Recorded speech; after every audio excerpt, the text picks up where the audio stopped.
Halo Sumatera Utara. Selamat sore pemirsa, apa kabar Anda di sore hari ini? Anda sedang menyaksikan Sumatera Utara hari ini edisi Selasa 9 April 2024. Saya Muhammad Azrul Nasution. Dan saya Gina Febriona. Sejumlah informasi teraktual seputar Sumatera Utara telah dirangkum oleh tim redaksi kami. Berikut berita selengkapnya.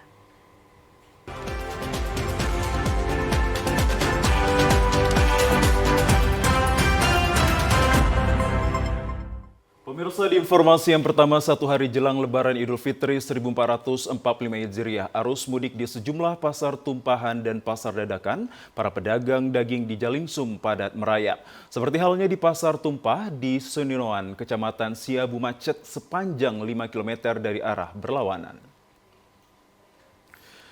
Terpantau arus mudik baik dari arah Kota Medan maupun dari Bukit Tinggi, Sumatera Barat di Pasar Tumpah Sinonoan, Kecamatan Siabu, Kabupaten Mandailing Natal macet diperkirakan sepanjang 5 km dari arah berlawanan. Kemacetan arus lalu lintas di pasar tradisional ini karena meningkatnya aktivitas masyarakat maupun para pedagang yang melakukan transaksi jual beli, serta kendaraan angkutan umum yang menaikkan dan menurunkan sewa di bahu jalan.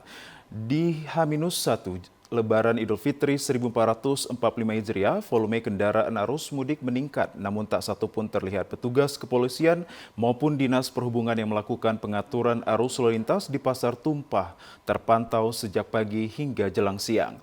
Padahal aktivitas masyarakat jelang Lebaran ini pasti meningkat dari hari-hari sebelumnya. Muhammad Ali, salah satu pengendara, mengaku telah 1 jam terjebak di macet akibat Pasar Tumpah. Padahal biasanya dari Padang Sidimpuan menuju Kota Panyabungan hanya membutuhkan waktu 1,5 jam. Namun karena sudah 2 titik pasar tumpah yang macet, jarak antara Padang Sidimpuan ke Panyabungan membutuhkan waktu yakni 4 jam. Udah lolos dari macet atau gimana bang? Belum bang, ini masih macet ini bang. Berarti kemungkinan mau 2 jam ya bang? Kemungkinan bang mau 2 jam. Ini masih panjang bang di depan, hampir 1 kilo lagi. 1 kilo lagi. Udah berapa pasar yang abang lewati yang macet bang? 2 pasar bang. 2. Berarti ke Penyambungan berapa? Ada lagi ya bang? Ada lagi, 1 lagi kemungkinan bang. Berarti mau dari Sidimpuan ke Penyambungan aja mau berapa jam karena macet ini bang? Berkisaran bang, hampir 4 jam lah nanti itu bang. 4 jam ya. Sementara itu, kemacetan diperkirakan akan terus meningkat jika tak satupun petugas yang melakukan penertiban kendaraan yang berhenti di bahu jalan, tepatnya di pasar tradisional tersebut. Hal ini disebabkan meningkatnya volume kendaraan masyarakat yang lalu lalang untuk keperluan Lebaran esok hari. Situasi arus mudik Lebaran pada 1 hari menjelang Lebaran di pos pelayanan Rest Area B kilometer 65 saat ini masih terpantau ramai lancar. Dari pantauan TVRI di titik pos pelayanan Rest Area B kilometer 65 Tol C Rampah Tebing Tinggi, lonjakan kendaraan yang datang dari arah Tebing Tinggi ke Medan yang singgah dan beristirahat di pos pelayanan dan gerai jajanan yang disiapkan di Rest Area B masih terpantau ramai lancar. Perwira Pengendali Rest Area B Ibda LB Manulang mengatakan terdapat sejumlah kendaraan para pemudik yang datang ke posyan dan sejumlah gerai jajanan yang ada di sini untuk menghilangkan rasa lelah sehari melakukan perjalanan jauh, di mana posyan terus berupaya melakukan pelayanan kepada para pemudik untuk tetap mengutamakan keselamatan daripada kecepatan. Namun petugas juga mengimbau agar para pemudik yang hendak meninggalkan kendaraannya untuk tetap waspada dan membawa barang berharga demi menjaga hal-hal yang tidak diinginkan. Termonitor masih landai, kemudian masih banyak kantong-kantong parkir di rest area B ini masih kosong. Nah, situasi Kamtipmas masih aman dan terkendali. Namun demikian, kami dari Posyan rest area B tetap melayani masyarakat. Apabila nanti ada lonjakan pengunjung untuk beristirahat di rest area B, kami dari Posyan siap untuk melayani masyarakat. Sementara itu pemirsa, di Kabupaten Toba, 1 hari menjelang Hari Raya Idul Fitri 1445 Hijriah, arus lalu lintas di Kabupaten Toba dipadati kendaraan yang melintas meningkat sangat tajam. Jumlah kendaraan yang melintas di wilayah Toba, khususnya di daerah Pasar Tumpah, Kecamatan Porsea, tampak padat.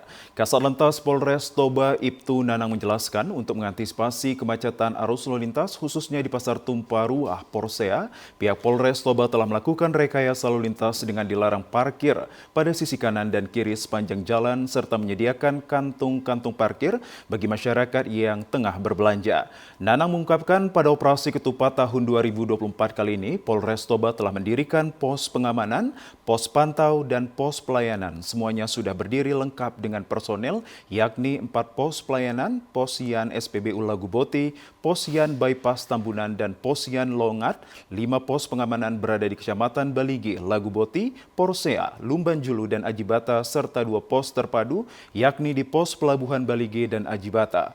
Para petugas kepolisian terlihat bersiaga di beberapa titik pos di sepanjang jalan di wilayah Kabupaten Toba.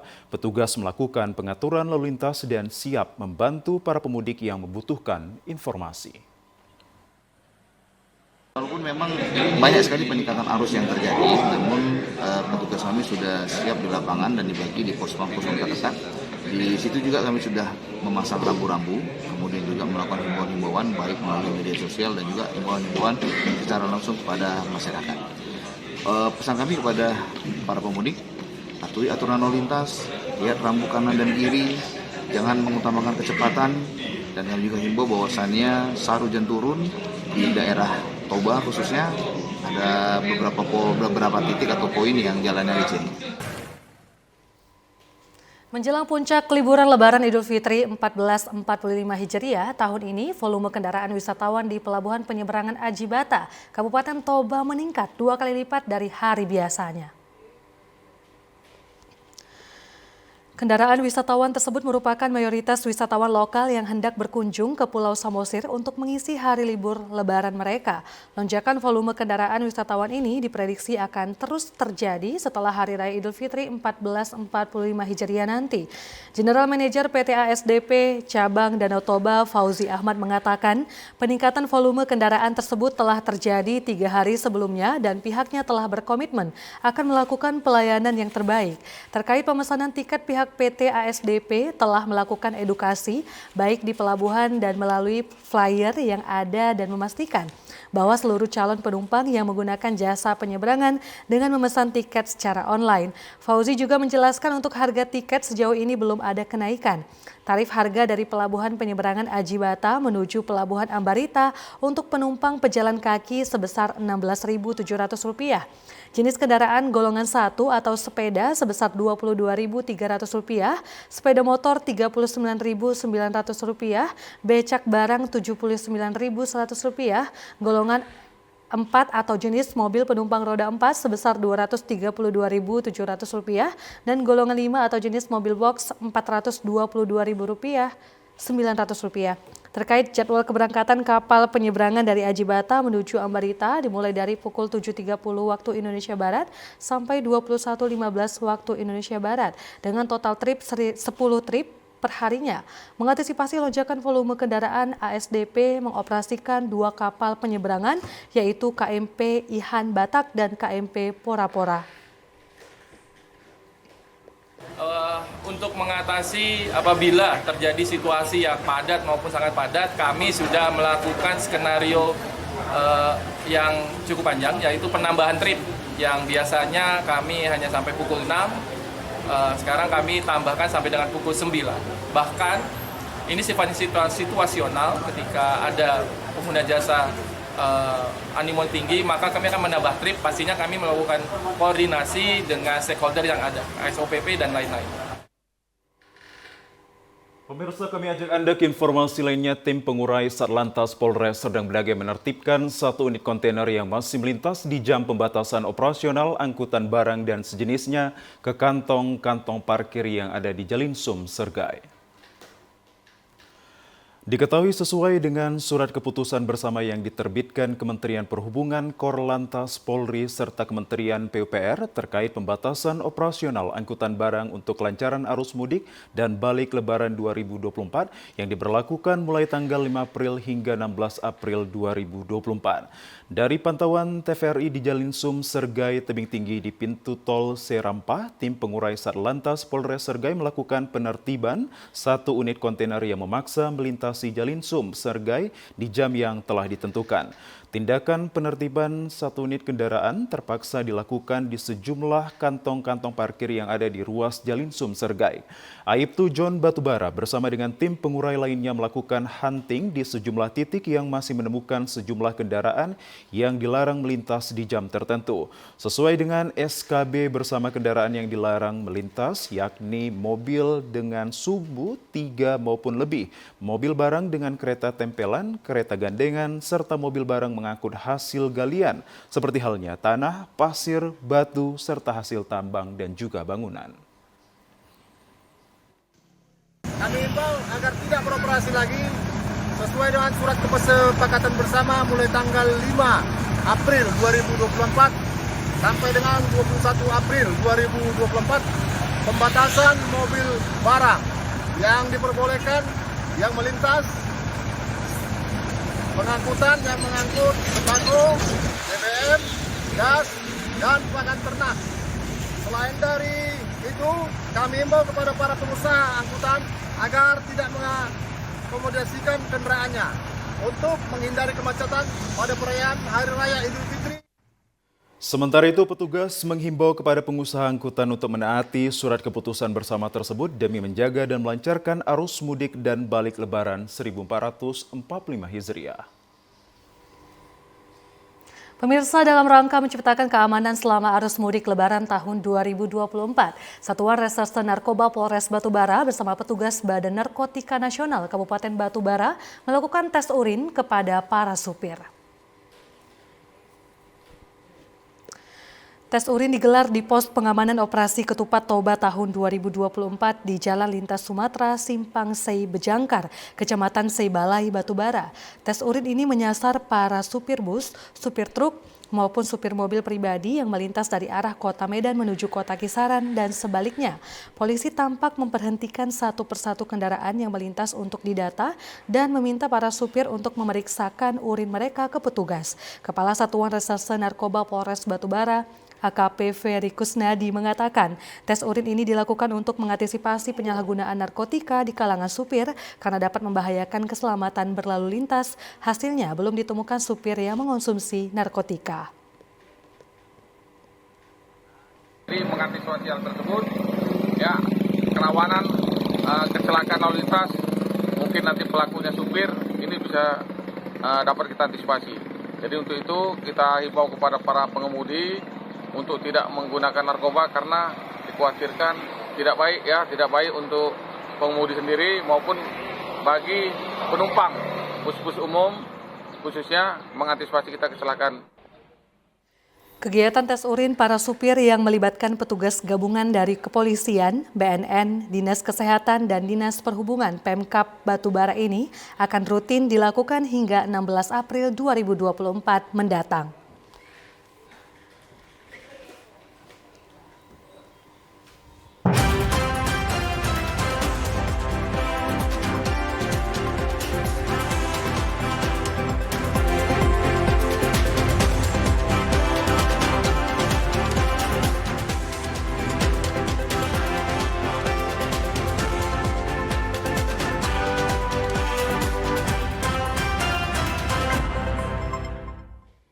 Terima kasih pemirsa, Anda kembali menyaksikan Sumatera Utara hari ini.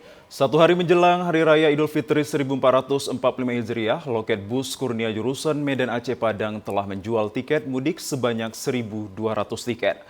Untuk mengetahui informasi selengkapnya, kita akan terhubung dengan kontributor Dodi Kurniawan langsung dari salah satu stasiun armada bus yang berada di Kota Medan. Selamat sore Dodi, silahkan laporan Anda selengkapnya. Terima kasih Adril dari studio TVRI Sumatera Utara. Pemirsa, saat ini saya berada di loket bus Kurnia Jalan Gagak Hitam Medan Sumatera Utara. Meskipun harga tiket telah mengalami kenaikan sejak tadi malam 2 hari menjelang Lebaran, masyarakat yang akan mudik Lebaran telah ramai mendatangi loket ini untuk membeli tiket maupun berangkat ke kampung halaman. Begitu juga pada sore ini, tepatnya pada 1 hari menjelang Lebaran, terdapat masyarakat yang masih antri memesan tiket. Harga tiket telah naik sekitar 25% hingga 30% sejak 3 April 2024 lalu. Kenaikan ini terjadi pada setiap tahunnya 7 hari menjelang Lebaran dan 7 hari setelah Lebaran. Memasuki libur Lebaran, loket bus antar kota, antar provinsi ini telah menjual sebanyak 1.200 tiket. Saat ini harga tiket dijual dengan harga dimulai dari 310.000 hingga 350.000 untuk jurusan Medan Aceh. Sedangkan jurusan Medan Padang dijual dengan harga 350.000. Untuk dapat melayani masyarakat yang akan mudik Lebaran pada tahun ini, loket ini menyediakan sebanyak 30 armada bus. Diimbau kepada masyarakat yang akan mudik untuk tidak membeli tiket melalui calo dan membeli tiket mudik Lebaran di loket resmi yang telah disediakan. Hal ini ditekankan agar terhindar dari tindak kriminal yang ada.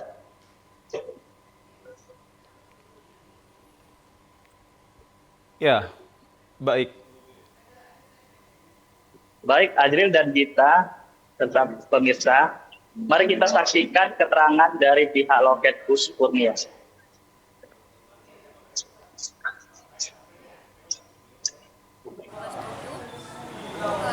Tiket sudah banyak terjual dan banyak juga penumpang kita mendapatkan tiket karena memang terlalu banyak korban yang diikuti.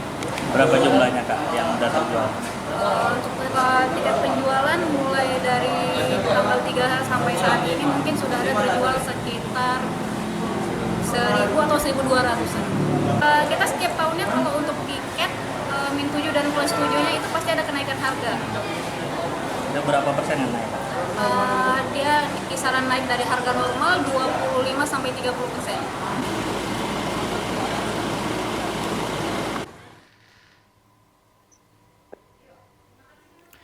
Ya, baik, Dodi Kurniawan melaporkan langsung dari salah satu stasiun armada bus yang berada di Kota Medan. Terima kasih, selamat bertugas kembali. Ya, baik pemirsa, 1 hari menjelang Hari Raya Idul Fitri 1445 Hijriah, harga kebutuhan pokok mulai beranjak naik di pasar tradisional Kampung Lalang, Jalan Kelambir 5 Medan, Sunggal, Sumatera Utara kemarin. Beginilah suasana pasar tradisional di Kota Medan. Warga berduyun-duyun membeli kebutuhan pokok untuk persiapan Hari Raya Idul Fitri 1445 Hijriah. Meskipun harga kebutuhan pokok terus mengalami lonjakan, daya beli masyarakat terhadap kebutuhan pokok meningkat. Seperti harga kebutuhan pokok pada komoditas bawang dan cabai naik. Untuk bawang merah dijual dengan harga Rp44.000 per kilogram. Sebelumnya harga bawang merah sempat dijual Rp32.000 per kilogramnya. Sementara harga bawang putih masih normal, yakni Rp37.000 per kilogramnya. Kenaikan ini disusul dengan harga komoditas cabai. Cabai hijau dijual Rp40.000 per kilogram dari harga sebelumnya Rp28.000 per kilogram. Sedangkan cabai merah masih normal dijual Rp52.000 per kilogram. Pedagang bawang Rohani Boru Ginting mengatakan 2 hari menjelang Hari Raya Idul Fitri, harga bawang merah dan cabai hijau mengalami lonjakan.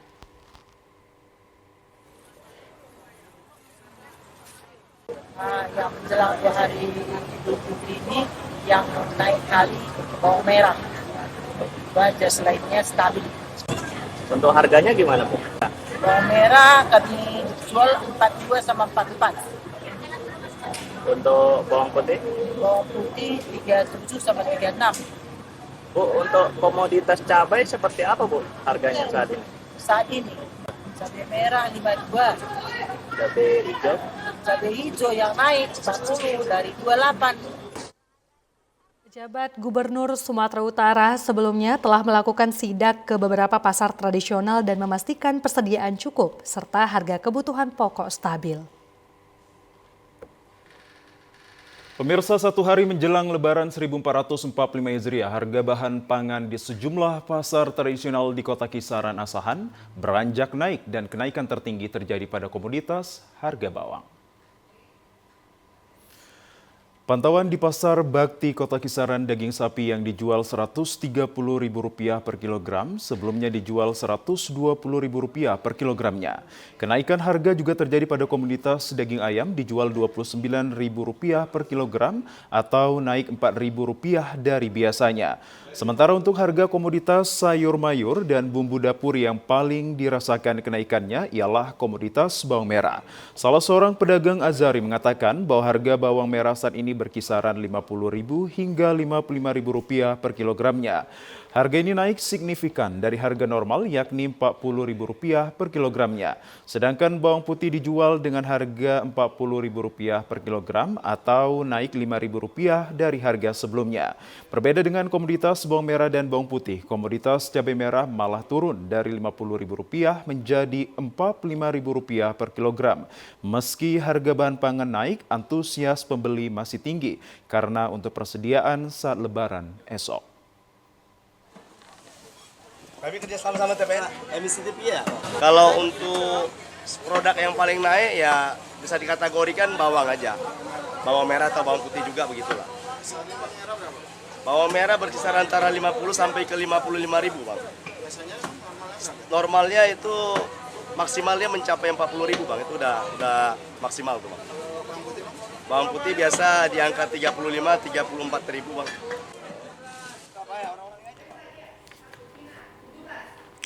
Pemirsa, situasi arus mudik di Jalan Lintas Sumatera Kabupaten Asahan merupakan salah satu titik rawan terjadi kemacetan karena terdapat persimpangan menuju pintu tol yang telah dibuka secara fungsional. Untuk mengetahui informasi selengkapnya, kita akan terhubung dengan kontributor TVRI di Asahan. Silakan dengan laporan Anda, Taufik. Selamat sore, Mbak. Saat ini di mana kita berada tepatnya di simpangan 4 di Katarina yang menuju arah masuk ke pintu tol Kisaran. Arus lalu lintas terpantau di sini lancar. Kendaraan yang masuk banyak dari arah Pekanbaru menuju pintu tol. Jadi untuk yang dari Medan sendiri kurang begitu ramai, Mas. Yang banyak ramainya dari arah Pekanbaru menuju masuk ke jalan tol. Halo, Mbak. Ya. Silahkan laporan Anda selengkapnya. Jadi di sini dapat kita lihat keluar masuknya itu untuk menuju arah ke Batubara dan arah ke Pekanbaru masih lancar aja, Mas. Tidak ada kendala apapun di sini. Ya. Lalu bagaimana antisipasi kemacetan di sana, Taufik? Pihak polisi sendiri telah mendirikan sebanyak 5 pos pengamanan, 1 pos pelayanan dan 1 pos terpadu, Mbak. Pos pelayanan itu terdapat di pintu tol Kisaran sendiri, Pak. Ya, lalu puncak arus mudik akan terjadi kapan kira-kira, Taufik? Berdasarkan kita konfirmasi kepada pihak Satlantas, terjadinya puncak arus mudik Senin 8 April semalam. Dari mulai pagi hingga malam terjadinya puncak arus mudik di sini, Mbak. Baik, terima kasih Taufik atas laporan Anda. Selamat bertugas kembali.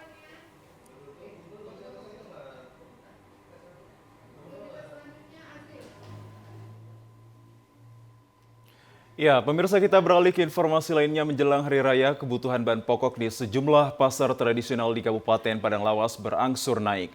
Kenaikan yang paling terasa ialah bawang merah, bawang putih, dan beras ketan putih yang hampir mencapai 100%.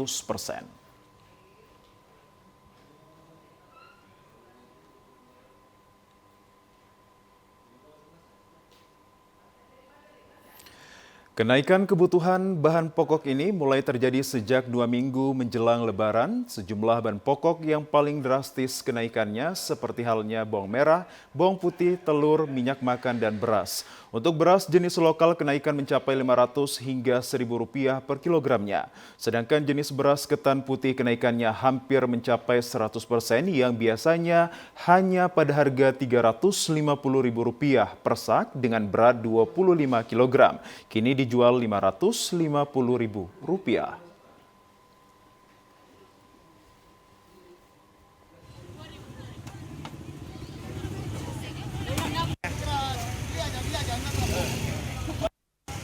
Semua bang, paling drastis naik kulit putih, ketan.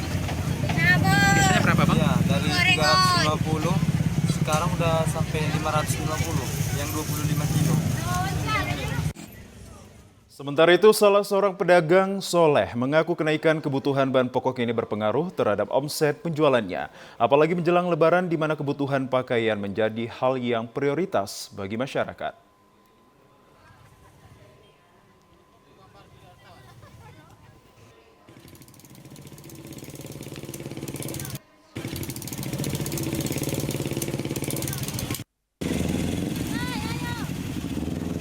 Semua bang, paling drastis naik kulit putih, ketan. Biasanya berapa bang? Ya, dari 350 sekarang udah sampai 550 yang 25 kilo.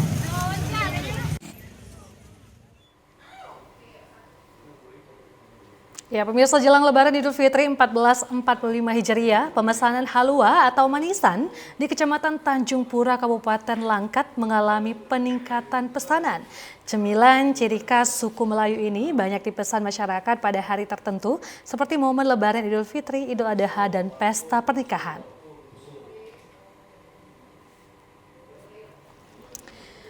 Menjelang Lebaran, setiap daerah memiliki makanan khasnya masing-masing yang selalu disuguhkan saat hari kemenangan Idul Fitri. Seperti halnya di Kecamatan Tanjung Pura, Kabupaten Langkat, sejumlah remaja putri terlihat beramai-ramai membuat manisan halua sebagai makanan khas warga Melayu menjelang hari Lebaran.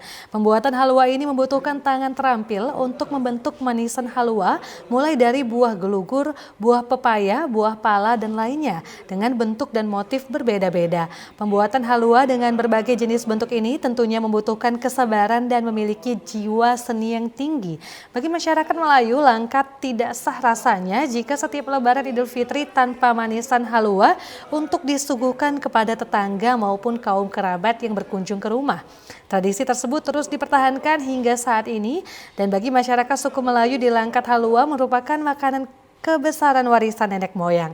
Salah seorang pembuat halua, Endang, mengatakan pembuat manisan gelugur butuh proses saat perendaman buah. Setelah dicelur, dimasak dengan air kelapa menggunakan wadah kuningan sampai gelugur menjadi lebih berwarna hijau.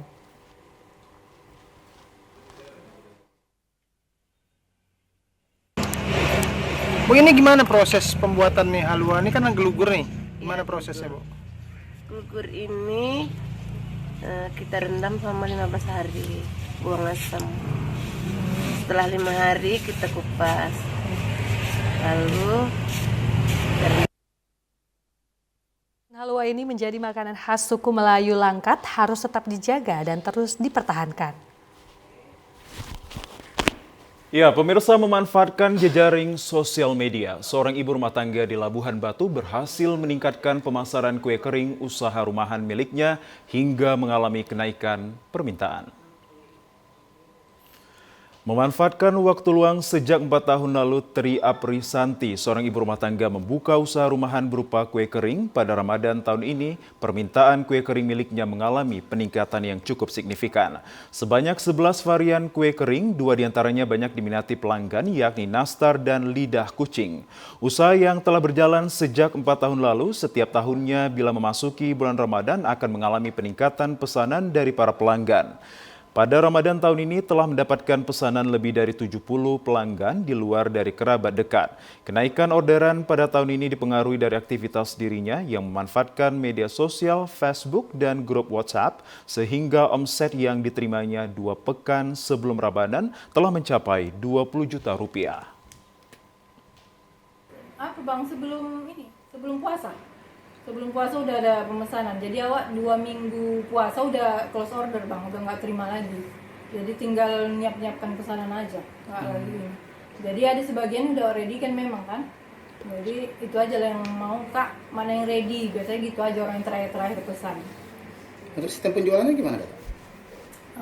Dia pesan dari inbox atau WA kan. Habis itu dia ada yang sebagian jemput ke rumah, sebagian ada yang awak gojekkan atau diantar lah kalau pas awak sempatkan suami pulang kerja. Sementara itu, produksi kue kering ini hanya dilakukan menjelang hari-hari besar keagamaan seperti Lebaran, Tahun Baru, dan juga Imlek.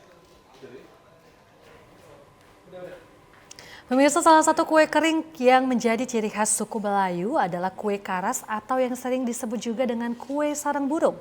Kue kering ini hanya bisa dilihat dan disajikan pada waktu tertentu seperti Hari Raya Idul Fitri dan hari besar Islam lainnya. Selain menjadi hari kemenangan setelah beribadah selama 1 bulan penuh, Hari Raya Idul Fitri juga merupakan momen kebahagiaan sebagai ajang silaturahmi bagi umat muslim sedunia. Silaturahmi yang dilakukan umat muslim biasanya mengunjungi rumah sanak famili dan tetangga untuk bertemu langsung dan saling bermaafan. Silaturahmi ini tidak lengkap rasanya jika pemilik rumah tidak menyuguh hidangan untuk tamu yang datang ke rumah. Seperti halnya yang dilakukan warga Kecamatan Tanjung Pura dalam penyambutan tamu memiliki ciri tersendiri khususnya dalam menyajikan kue kering. Salah satu kue yang menjadi favorit suku Melayu adalah kue karas atau yang sering disebut kue sarang burung. Kue kering yang dibuat dengan cara digoreng ini membutuhkan pembuatan yang ulet dan sabar serta harus memiliki keterampilan. Tidak semua orang yang dapat membuat kue ini karena memiliki cetakan dan membutuhkan kesabaran untuk mengolahnya. Salah seorang pembuat kue karas, Azizah, mengatakan pembuatan kue karas ini dilakukan secara turun-temurun dari orang tua mereka. Setiap tahun pemesanan kue mengalami banyak orderan di saat Hari Raya Idul Fitri dan Hari Besar Islam lainnya. Kue karas ini terbuat dari zaman ke zaman, dari nenek moyang kami dulu sampai turun-menurun, sampai 7 turunan lah bisa dibilang. Terbuat dari tepung beras, gula, air, minyak makan. Tradisi pun iya, order zaman sekarang kan zaman order, jadi kami order juga sekalian. Kue kering khas Melayu ini patut dilestarikan sehingga berbagai kuliner dari masing-masing suku yang ada di Indonesia masih terus dipertahankan keberadaannya.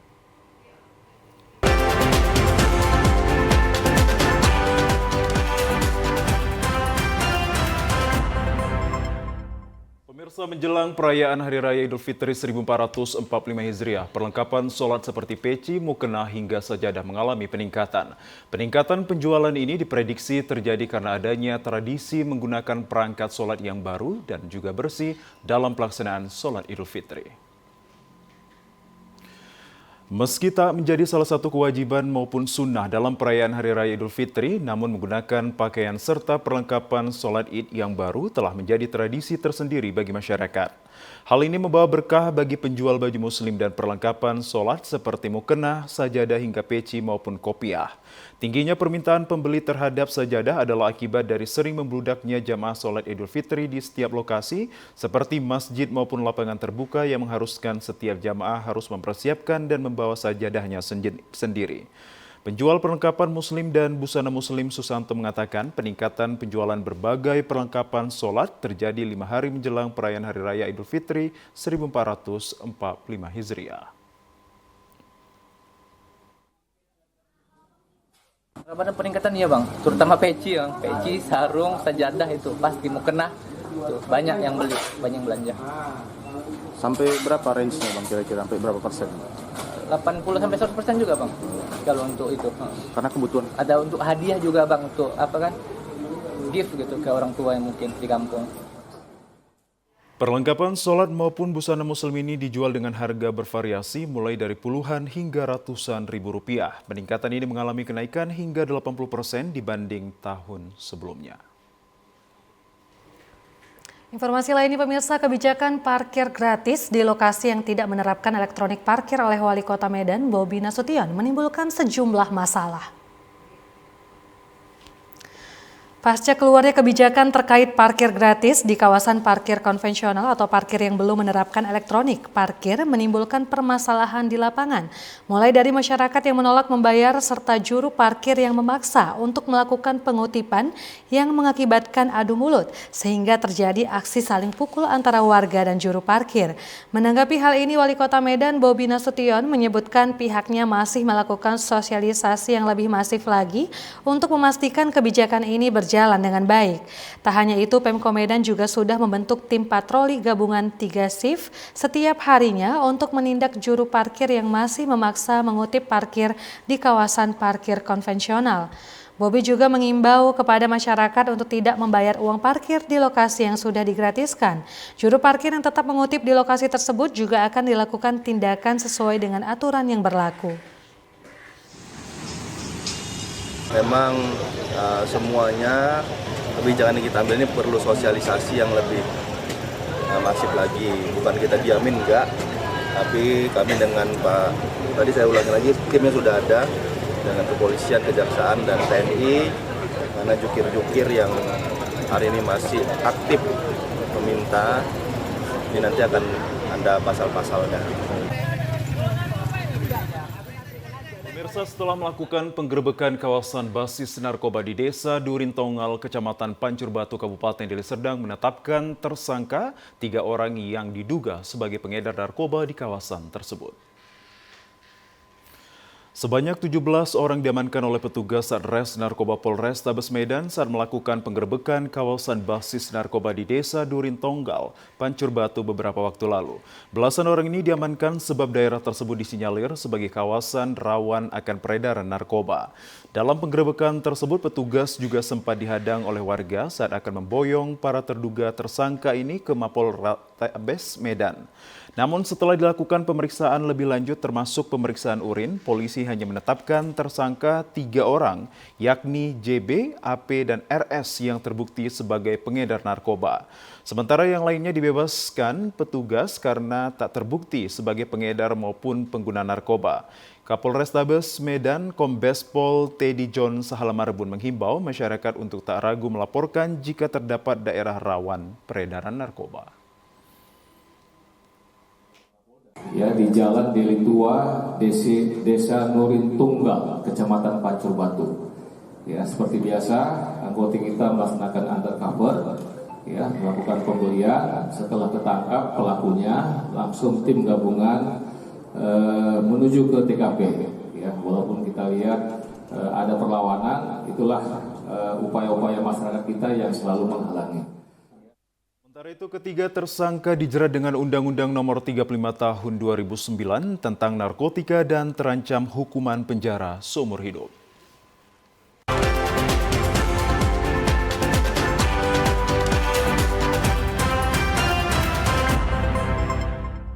Terima kasih Anda masih bersama kami pemirsa. 1 unit rumah toko, ruko pakaian, dan kafe di Binjai Kamis dini hari ludes terbakar. Kebakaran tersebut diduga akibat arus pendek listrik.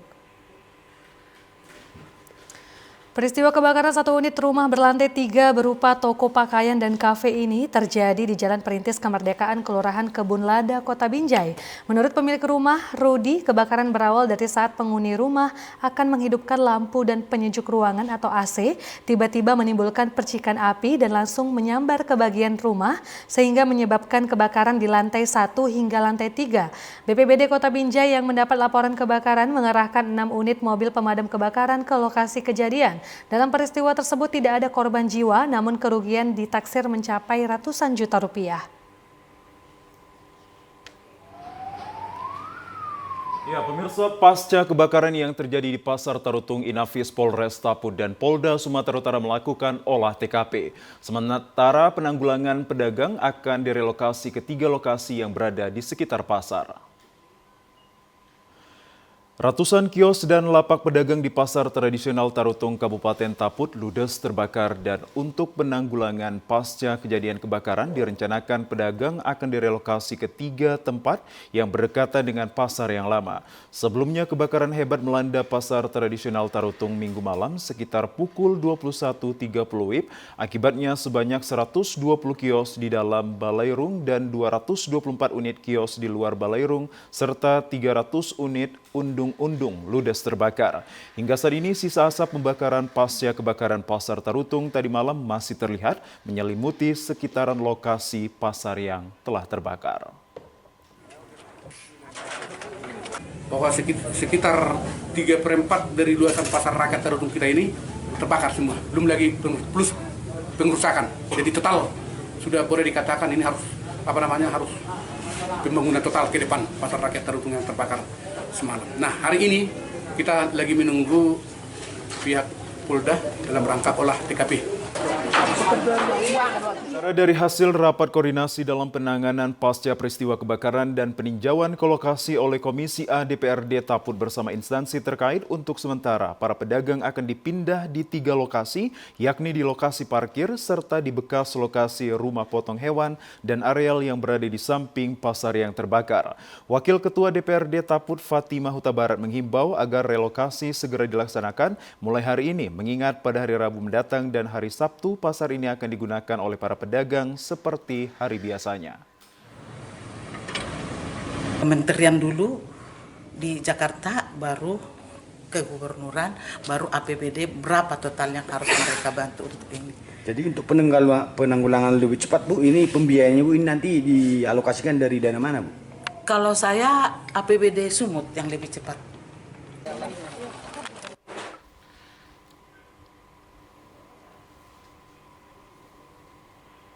Banjir bandang terjadi di 3 desa Kecamatan Batang Lubu Sutam, Kabupaten Padang Lawas, Sumatera Utara, mengakibatkan 5 rumah rusak diterjang banjir. Akibat tabrakan yang terjadi di jalan tol, 1 truk tangki berisi cairan minyak sawit tumpah di pinggir jalan di parit jalan tol. Warga sekitar yang melihat kejadian tersebut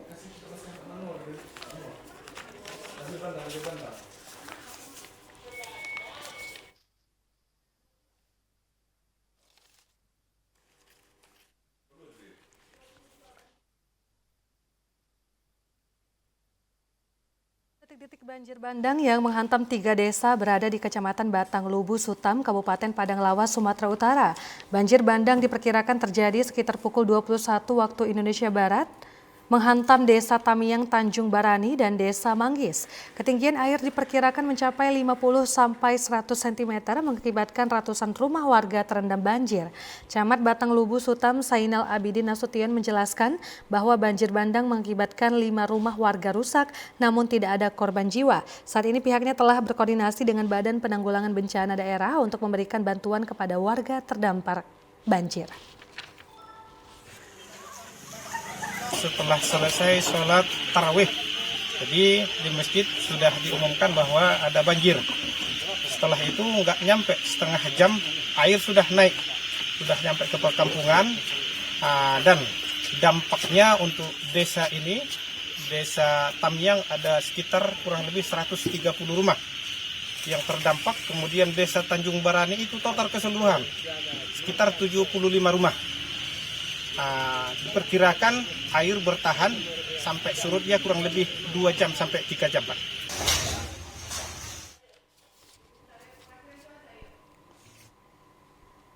Kita beralih ke informasi lainnya pemirsa, berikut informasi perakiraan cuaca di sejumlah daerah di Sumatera Utara dari Badan Meteorologi, Klimatologi, dan Geofisika Wilayah 1 Medan yang berlaku esok Rabu 10 April 2024.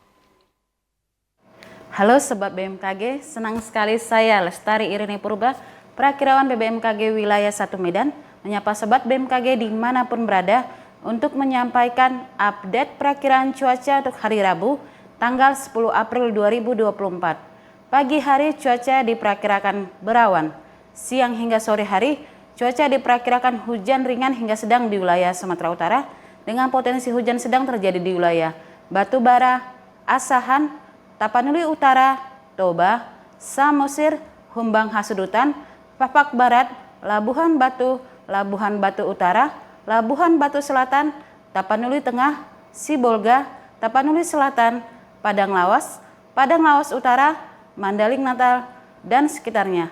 Untuk malam hari cuaca diperkirakan hujan ringan hingga lebat di wilayah Sumatera Utara dengan potensi hujan lebat terjadi di wilayah Papak Barat, Humbang Hasudutan, Tapanuli Utara, Tapanuli Tengah, Sibolga, Tapanuli Selatan, Padang Lawas, Mandeling Natal, dan sekitarnya. Untuk dini hari cuaca diperkirakan berawan. Suhu udara di Sumatera Utara diperkirakan 16 hingga 35 derajat Celcius dengan kelembapan udara berkisar antara 60 hingga 95%. Arah angin bertiup dari arah timur laut hingga timur dengan kecepatan angin 10 hingga 30 km per jam. Titik panas di Sumatera Utara yang terpantau untuk tanggal 8 April 2024 terpantau 1 titik di wilayah Kabupaten Tapanuli Selatan. Dihimbau kepada masyarakat yang berada di wilayah pantai barat, pegunungan hingga lereng timur untuk waspada atas terjadinya hujan sedang hingga lebat yang dapat berpotensi mengakibatkan banjir, longsor, serta bencana hidrometeorologis lainnya. Demikianlah perakiraan cuaca untuk tanggal 10 April 2024. Kami mengucapkan selamat hari lebaran buat sahabat BMKG dimanapun berada. Mohon maaf lahir dan batin. Sampai jumpa kembali. Ya pemirsa, sebuah truk tangki yang berisi minyak sawit mentah atau CPO terguling di parit Jalan Tol Belawan Tanjung Morawa, kawasan Perumnas Mandala, Kota Medan. Akibat tabrakan yang terjadi di jalan tol, satu truk tangki berisi cairan minyak sawit tumpah di pinggir jalan dan parit jalan tol. Warga sekitar yang melihat kejadian tersebut langsung menyerbu truk yang terguling untuk mengambil tumpahan minyak mentah sawit dengan ember maupun kantong plastik. Sejumlah warga bahkan ada yang mengambilnya di pinggir jalan tol dan sebagian lainnya mengumpulkan minyak sawit itu di parit tol di samping truk yang terguling. Salah seorang saksi mata, Diki, mengatakan kecelakaan berawal dari satu truk tangki yang membawa CPO sedang parkir di pinggir tol. Tiba-tiba datang satu truk tangki lainnya yang juga membawa minyak sawit menabrak dari belakang. Akibatnya truk yang terparkir terdorong dan terguling jatuh di parit tol. Beruntung tidak ada korban jiwa dalam kecelakaan ini. Awalnya parkir di sini. Kemudian Ditabrak dari belakang. Sama truk CPO juga. jadi ada berapa truk yang jatuh ke parit? Satu lagi gimana kondisinya? lagi hancur juga bang depannya. Hancur juga ya? Ada di daerah tadi. Tapi ada korban jiwa nggak bang? Kayaknya nggak ada bang. Dari informasi dari warga juga. Ya pemirsa, informasi yang baru Anda saksikan tadi sekaligus menutup perjumpaan kita dalam program Sumatera Utara hari ini. Kami ucapkan terima kasih atas kebersamaan dan juga perhatian Anda. Saya Muhammad Azhar Nasution. Dan saya Gina Febriona. Selamat sore dan sampai jumpa.